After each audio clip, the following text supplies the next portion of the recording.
Bonjour, mon nom est Loupin Gagné. Je suis responsable des communications pour la Caisse des technologies de l'information. Et aujourd'hui, on a le plaisir de recevoir David Landry, qui est cofondateur et CEO de l'entreprise Living Safe. Donc, sans plus attendre, je vous introduis à David. Bonjour David, ça va bien? Oui, ça va très bien. Bonjour Lupin, merci de m'avoir avec toi. Ben, merci d'avoir pris le temps de libérer du temps dans ton horaire. On le sait que vous êtes très, très occupé en ce moment. David, peut-être si tu veux brièvement introduire qu'est-ce que Living Safe pour ceux qui ne savent pas, qu'est-ce que l'entreprise? Qu'est-ce que vous faites? Absolument. Living Safe, c'est une compagnie qui a développé un système de monitorage non intrusif, intelligent, qui facilite la prise en charge de personnes aînées, que ce soit dans les établissements comme au domicile.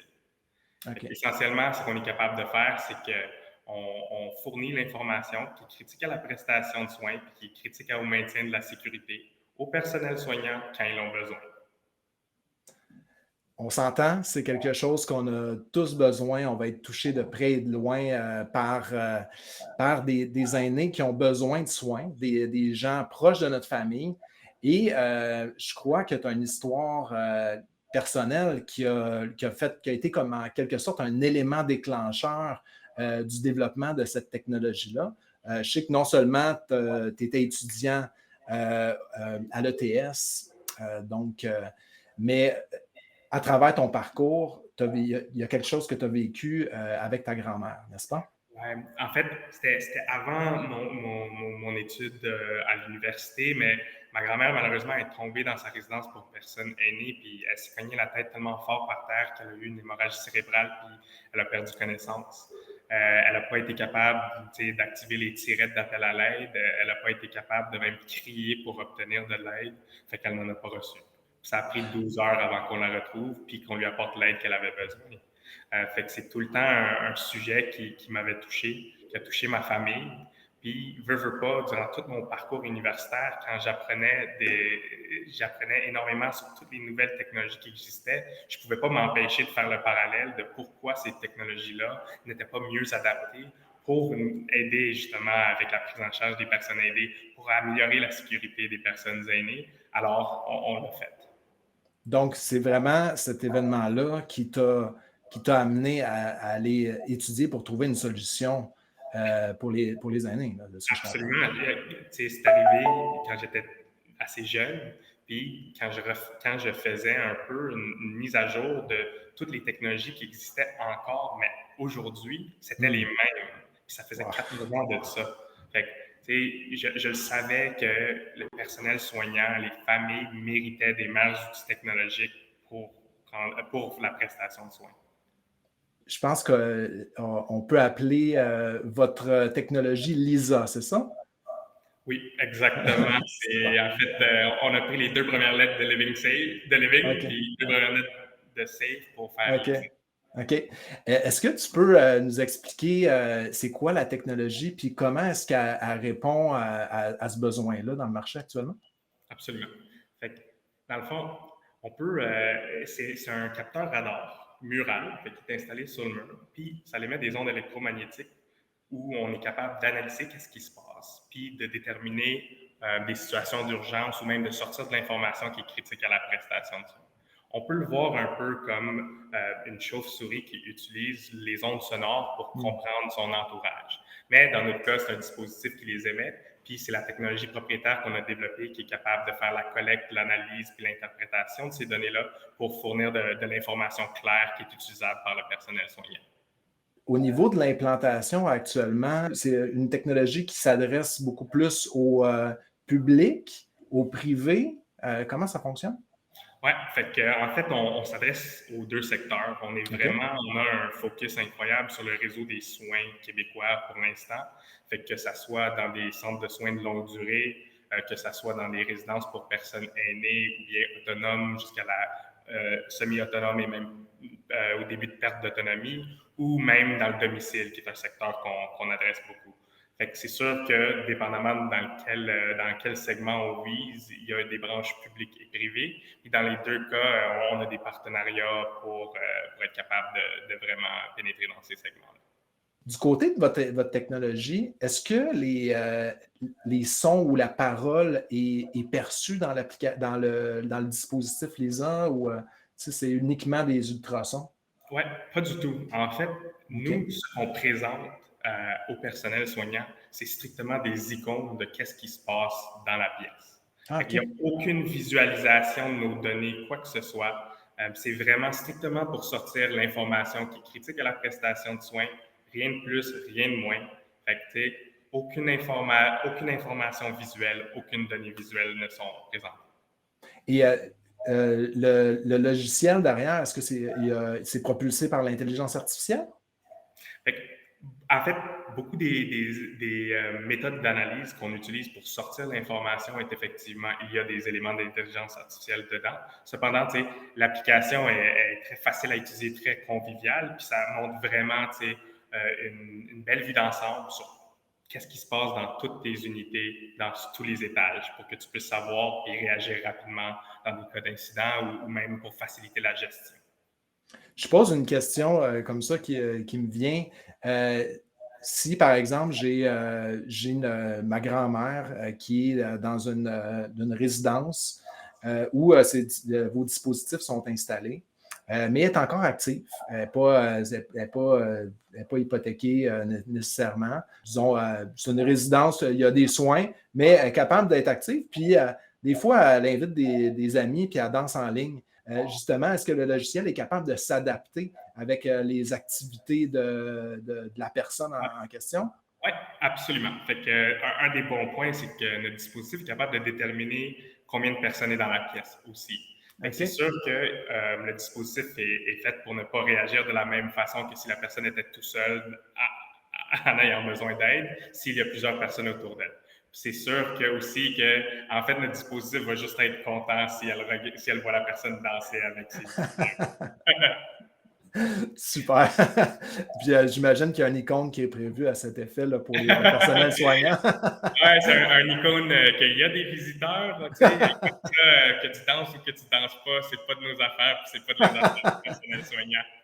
Très intéressant, très intéressant. Ben, c'est le fun de voir que la technologie comme ça est adaptative, puis qu'elle va permettre, parce que dans le fond, si je comprends bien, ça peut servir autant pour les gens qui sont autonomes que les semi-autonomes et ceux qui sont en perte d'autonomie, là. Absolument. C'est vraiment la seule différence, c'est l'information qui est nécessaire d'avoir. Et l'autre, par la suite, c'est sûr à qui va cette information. C'est sûr qu'il y a OK. quelqu'un qui souhaite avoir ça, à ce système-là chez lui, pour juste la détection de chute, pour la paix d'esprit, ben, naturellement, l'alerte pourrait être envoyée à un proche aidant ou à un membre de sa famille, tandis que dans les établissements, là, c'est centralisé. Et est-ce que selon justement le type d'autonomie des gens, est-ce qu'il y a des ajustements ou des configurations qui sont différentes de votre côté? Pas vraiment au niveau des configurations. C'est sûr que les éléments d'alerte peuvent être configurés selon les besoins de cette personne-là. Par exemple, si elle est très à risque de faire des errances nocturnes, c'est une possibilité pour nous d'alerter lorsqu'elle sort de sa chambre durant les périodes nocturnes. Mais c'est sûr que c'est vraiment plus au niveau de quelle information on veut pour chaque personne. Donc, il y a une personnalisation qui est faite selon le patient, en fait. Il y a une personnalisation qui est faite selon le besoin en soins des patients, absolument. Fantastique. Quand tu as lancé l'entreprise, on remonte en 2019, je crois que tu étais encore aux études à ce moment-là à l'ETS, exact? Oui, c'est ça. Ça. OK. Je réalise que je n'ai même pas complètement répondu à l'autre question. Dans le Ah non, il fond, n'y a pas de trouble. on s'est incorporé le 9 mars 2020. Fait OK. 3 ou 4 jours avant le premier confinement. Fait que Wow. c'est sûr que, c'était tout un choc. Puis oui, effectivement, j'étais encore aux études. J'étais en train de graduer. Mon cofondateur était encore aux études. Puis ma cofondatrice venait de graduer. Fait que, on s'est lancé quand même assez tôt dans notre aventure professionnelle. Et quand vous êtes lancé, justement, ça a été quoi vos réflexes pour vous entourer? Parce que on s'entend, lancer une entreprise comme ça, vous avez une expertise fine, mais on a besoin d'une multitude d'expertises pour être capable de mener à bien une entreprise de cette envergure-là. Comment ça s'est passé pour vous autres? Ouais, ça a été un challenge, c'est sûr. Dans notre cas, tu sais, on commençait avec très peu d'expérience, très peu de connaissances, puis pour bâtir une fondation solide pour n'importe quelle entreprise, ça prend vraiment des talents complémentaires dans tous les départements. Fait une des premières étapes une des premières choses qu'on a faites, c'est réaliser qu'on ne connaît pas tout. Fait on a décidé de bien s'entourer. Puis pour ce faire, on a d'abord appliqué à plusieurs incubateurs. On est rentré entre autres au Santec en premier. Puis ça nous a permis de commencer à bâtir notre réseau, puis commencer à trouver des personnes complémentaires avec l'expertise qu'on recherchait. Puis éventuellement, au fil du temps, on a réussi à bâtir une équipe incroyable. Super. Et c'est qui les joueurs clés que vous avez joints à l'équipe pour vous assurer là, de pouvoir percer le marché? Quel type du moins d'expertise là, vous avez pu amener autour de la table? Beaucoup beaucoup des partenaires qu'on est allé chercher pour pénétrer les marchés, c'était beaucoup plus des partenariats commerciaux et non une ressource qu'on a nécessairement intégrée à l'équipe. C'est sûr que pour nous aider pour la stratégie globale, on est allé chercher des aviseurs, des consultants pour vraiment pouvoir créer une stratégie robuste qui est représentative des réalités du marché québécois. Mais beaucoup des expertises qu'on est allé chercher, c'est d'autres éléments d'une entreprise qui sont fondamentales. Puis sans cette expertise-là, tu n'arrives pas à atteindre les autres objectifs des entreprises. Par exemple, propriété intellectuelle. On est allé chercher cette expertise-là. Avec tous les problèmes de chaîne d'approvisionnement, il fallait qu'on aille chercher des expertises en mise en production puis en chaîne d'approvisionnement. Sinon, je parle aussi au niveau du financement, de quelqu'un qui a une maîtrise des finances, une capacité à générer des projections financières qui se tiennent debout, qui sont bien modélisées. C'est une expertise qu'on est allé chercher. Fait on s'est entouré d'expertise vraiment pour les éléments clés de notre entreprise, mais pour les stratégies de commercialisation, beaucoup plus par des partenariats avec des compagnies puis des entreprises établies dans le secteur. OK, super. Et en ce moment, vous êtes à quel stade? Là, on a lancé l'entreprise en 2019, juste un petit peu avant la pandémie. Déjà, en partant, ça a dû être un défi pour les chaînes d'approvisionnement et tout ça, en première des choses. Et là, on est rendu à dépasser fin 2022 pratiquement. On est à quel stade? C'est quoi le portrait de Living Safe actuellement sur le marché? Oui, c'est sûr que là, on rentre dans notre période où on va commencer à commercialiser le produit. Les étapes avant ça, c'était beaucoup des projets pilotes de démonstration. Fait qu'on est entre autres installé dans une résidence pour personnes aînées au Québec. On est en train d'installer dans 2 autres résidences au Québec, 2 EHPAD en France qui sont l'équivalent des CHSLD. Puis on commence des projets dans le soin à domicile québécois aussi. Tranquillement, on a été capable de générer de l'attraction qui nous ont permis de vraiment sécuriser une mise en production pour répondre à cette demande. En ce moment, sur la scène médiatique, on a beaucoup de conversations qui tournent justement autour du vieillissement de la population.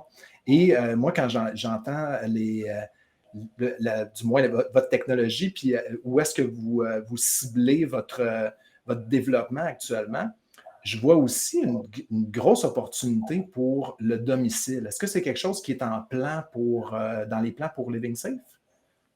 Le domicile, c'est le segment que Living Safe vise le plus. C'est vraiment notre vision du futur des soins, spécialement pour le réseau aîné. C'est ce la majorité des personnes veulent rester chez eux, puis vieillir chez eux, puis maintenir leur autonomie chez eux.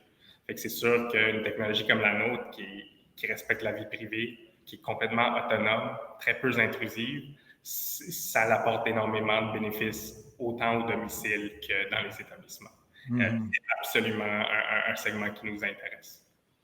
Et est-ce que vous avez déjà prévu une timeline pour ça ou si vous allez tout d'abord vous assurer une bonne implantation dans le public privée, puis ensuite de ça, une commercialisation dans les domiciles, ou si c'est quelque chose qui peut se faire en parallèle, vous pensez de votre côté? Oui, dans le fond, juste première étape, c'est sûr que dans le segment public, il y a aussi les soins à domicile qui sont fournis par les CLSC. Dans cette optique-là, on commence quand même dans le réseau public, même si c'est dans le domicile. Puis par la suite, effectivement, on vise monsieur, madame, tout le monde qui aimerait peut-être acheter ça pour ses parents, puis d'autres. OK, je comprends. Et si on se projette dans l'ensemble disons, de vos activités au quotidien, dans tout ce processus-là de création d'entreprise, de mise en marché, ça a été quoi les plus gros défis auxquels vous avez fait face? Puis comment est-ce que vous avez fait pour les surmonter? Wow, ça c'est. On a eu beaucoup de défis, ça c'est sûr. On n'a pas fini d'en avoir non plus. Non, assurément. C'est garanti. Je pense qu'un des challenges pour nous initialement, spécialement dans la mise en production et dans les chaînes d'approvisionnement, ça a été de mettre en place notre réseau fournisseur. Fait que, les fournisseurs de composantes électroniques, notre réseau de compagnies qui sont capables de faire la manufacture de ces dispositifs-là. Puis, après ça, une fois que ça a été plus mis en place, puis qu'on a eu quelqu'un avec l'expertise qui pouvait nous aider, avec l'aide et l'expertise des différents membres de ce réseau qu'on a créé, on a été capable de surmonter beaucoup de défis reliés à la chaîne d'approvisionnement ainsi qu'à la mise en production. À part ça, beaucoup de nos défis, technologiquement, c'est sûr, on a eu des beaux défis, on les a surmontés, ce qui nous a permis de créer de la propriété intellectuelle avec comment on a surmonté. Sinon, un autre défi, c'est sûr que l'aspect du capital, c'est un défi pour une entreprise en démarrage. On est très choyé au Québec de pouvoir avoir autant de programmes gouvernementaux, de subventions, de concours qui nous ont permis d'accumuler du capital et d'engager des employés puis vraiment de faire avancer les objectifs de notre entreprise. Justement, en parlant de capital et de bien se préparer pour évidemment faire avancer l'entreprise, souvent il y a un cercle vicieux. Hein, on veut aller chercher du financement, mais pour ça, il faut démontrer un produit minimum viable. Il faut avoir des employés pour être en mesure de développer rapidement ce produit-là. Et là, une fois que ce produit est prêt, ça prend un plan de commercialisation pour être capable d'attirer le financement ou du moins de faciliter les démarches de financement. Vous, dans votre cas, comment vous avez pu bénéficier en fait d'un accompagnement de la Caisse à ce niveau-là? Oui, on a eu la chance en fait de rentrer dans le programme des technologies des sciences de la vie chez Desjardins. Puis, entre autres, on s'est fait appuyer par Samir, Mounir et Alex Chung qui nous ont vraiment pris depuis le début. Depuis nos tout débuts, ils nous ont accompagnés, ils nous ont aidés dans l'aspect de tout ce qui avait rapport avec les outils fiscaux. C'est sûr qu'avec de l'appui de Desjardins, avec les appuis des expertises financières qu'on avait, avec les consultants stratégiques qu'on avait, les mentors qu'on avait, on a pu déterminer quand même les priorités. Puis, quand tu commences, c'est des fois difficile parce que tu as tellement d'options devant toi que de bien définir qu'est-ce qui est prioritaire est important et difficile. Puis d'avoir cet accompagnement-là, ça nous a vraiment permis de mieux mettre en place nos priorités et d'exécuter sur ces priorités-là. David, c'est vraiment un plaisir d'en apprendre un petit peu plus sur Living Safe. Si on a une entreprise, un organisme qui aimerait en savoir plus sur Living Safe ou même l'implanter dans son établissement, comment est-ce qu'on fait pour communiquer avec vous? Oui, il y a 3 façons simples. Ou bien directement par notre site web, ou bien à info@livingsafe.ca. Ou si vous avez LinkedIn, ajoutez-moi, ça va me faire plaisir. Envoyez-moi un message, je suis assez actif, j'y réponds tout le temps à mes messages. Parfait. Comme vous avez vu, tout est indiqué ici à l'écran. Écoute, David, je te remercie d'avoir répondu à l'appel aujourd'hui. Je pense qu'il y a beaucoup de gens qui vont être inspirés d'en avoir appris un petit peu plus sur cette technologie-là qui, j'espère, on va voir beaucoup plus dans l'avenir et on a tous des parents qui vieillissent. On souhaite les voir en sécurité. On souhaite les voir, on souhaite se sentir en sécurité aussi, des fois, c'est une obligation de placer nos parents ou de placer les gens qu'on aime dans des établissements. On veut se sentir en sécurité. Puis je pense que votre entreprise va faire en sorte que beaucoup de familles vont se sentir soutenues et soulagées de le faire. Merci beaucoup, Lupin, puis c'est notre objectif. Fantastique. Merci, David. Passe une belle journée. Merci.